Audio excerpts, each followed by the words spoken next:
rin po akong mga bola sa inyo. Yung pasensyahan nyo na, walang hangin yung bola, okay na? May vulcanizing pa kayo rito. Pero kung nagmamadali kayo, pwede nyo lapitan si Philip Salvador. Marami po siyang hangin sa tiyan niya. Minsan, tumutunog yung pantalon niya. Magkasama kami parati niya, umikot. Tumutunog yung pantalon niya. Tapos, pag nagreklamo ako, sabi ko, huwag naman dito, partner. Sabi ko, hindi huwag mong amoyin, nakikiamoy ka lang. Kaya pinapatawad ko na po. Alam niyo si Philip, 71 years old na po yan. Pero, may acid pa yan. Totoo yun, magkasama kami halos araw-araw. Pag pinapawisan siya, naamoy ko. May acid talaga. Pero mabango.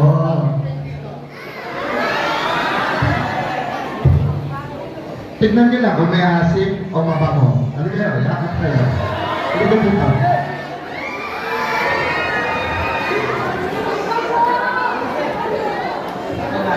Kasi binilihan ko siya ng tawas. Ikaw talaga. Anyway, meron na po akong dalang mga pagkain, burger po para sa inyo. At meron rin pong vitamins at iba pa, mga kababayan ko. So, sana po makatulong po ito sa inyo. At tandaan po natin, ako po bilang chairman ng Committee on Health sa Senado, tatlo po ang aking naging prioridad, di ba? Malasakit Center, Super Health Center, at Regional Specialty Center. Magkakaiba po yung tatlong yon. Malasakit Center, one-stop shop. Batas na po yan.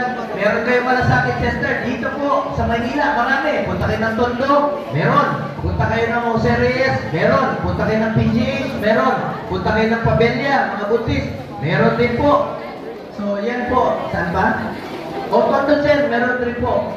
So, marami po Malasakit Center. Isa po ang syudad ng Maynila sa pinakamaraming Malasakit Center sa buong Pilipinas. Para po sa Pilipino yan, karapatan nyo po yan. Lapitan nyo lang po ang Malasakit Center, mga kababayan ko. Ngayon, pangalawang Super Health Center. Pwede po dyan yung panganganak, dental, laboratory, x-ray. Yan po ilalagay sa mga iba't ibang parte ng bansa. Katulad doon sa Lake Cebu, sa Mindanao. Meron pong isa doon na tinayo. Ang layo, 2 oras ang biyahe. Tuwag-tuwa yung kapitan. Sabi ng kapitan at mayor, Sir, pangalanan namin sa iyo itong bata dahil pinanganak itong bata bago ka dumating. Pagtingin ko sa bata, babae. Sabi ko, paano mo pangalanan sa akin? Lalaki ako. Sabi niya, Sir, hindi problema. Pangalanan namin ito ng Bongga. True to life story po yung ginagawa ko. Yung ginagawa kong trabaho nangyayari po sa totoong buhay. Hindi po ako politiko na mga ako. Ginagawa ko lang po ang aking trabaho para sa ating mga kababayan ng Pilipinas. Magkakaroon po ng 700 na Super Health Center sa buong Pilipinas. Yung mga buntis, pwede mga anak. Yung hindi pa buntis, may panahon pa kayong magpabuntis. Dapat, may asawa kayo pag nagpabuntis kayo. Ngayon, pangatlo, Specialty Center. Yung mga heart center, kidney center, lung center, geriatric sa matatanda, pwede na po dyan sa mga specialty center. Maglalagay po sa buong Pilipinas, ako po ang principal sponsor ng batas na yan. Regional Specialty Center po sa buong Pilipinas po yan ilalagay.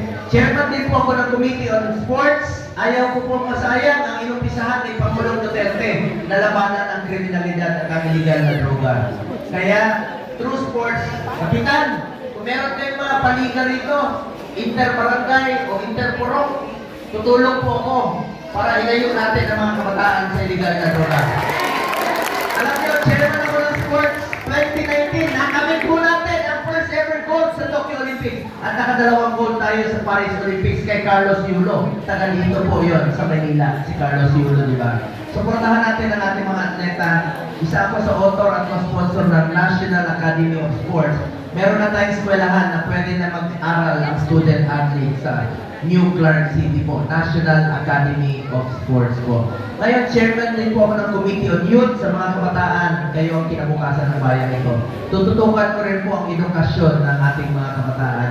Meron pong pinirmahan sa Pangulong Duterte, pre-tertiary education, ang panahon niya. Gusto ko pong i-expand ito para magkaroon po ng mga choices ang ating mga kabataan po. Pre-tertiary education na. Asahan niyo po, magtatrabaho po ako para sa Pilipino.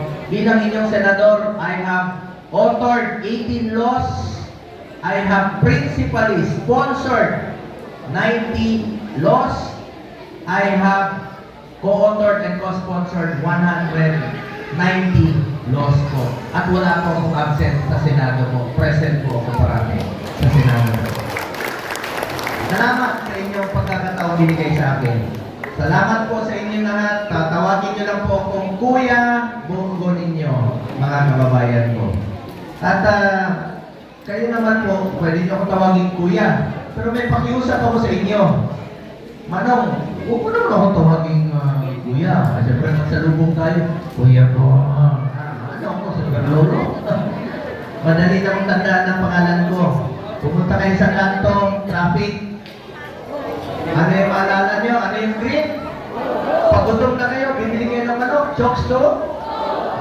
Ano pangalan ng dating Pangulo? Rodriguez? Ang paborito naming ulam, mong? Oo, kita nyo. Anong tawag sa mahilig sa alak? Laseng? Hoy, mga laseng ko! Huwag kayo magmaneho pag nakainom, delikado yan. Pag may nangyari sa inyo, ako na naman maalala nyo, pag kayo ay na?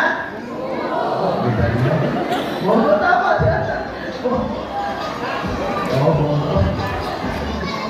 At anong paborito nating araw? Walang trabaho, Rick? Anong paborito? Hotel ni Philip Salvador?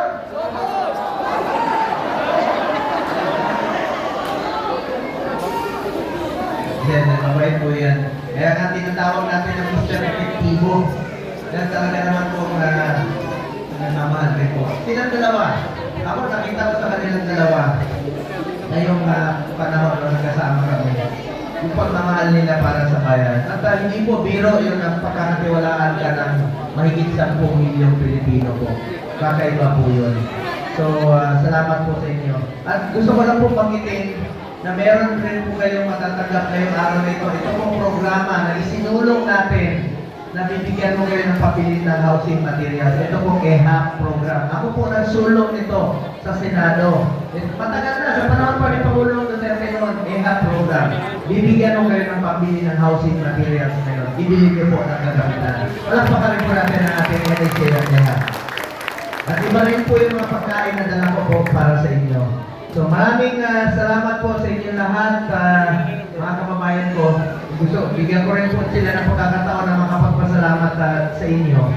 Meron lang po akong sasabihin sa inyo. Sana po maalala ninyo sa mga panahon. Ulitin ko, bukas ang aking opisina sa inyo. Kung meron kayong mga pasyente na kailangan ng tulong, magsabi lang po kayo. Huwag po kayo magatubiling lumapit sa akin. Wala po akong kaarte-arte sa katawan. Kung anong kinakain ninyo, ganun din po ako. Kung anong sinasakyan ninyo, ganun din po ako. Magsabi lang po kayo. Meron lang po sasabihin sa inyo, tandaan niyo po ito.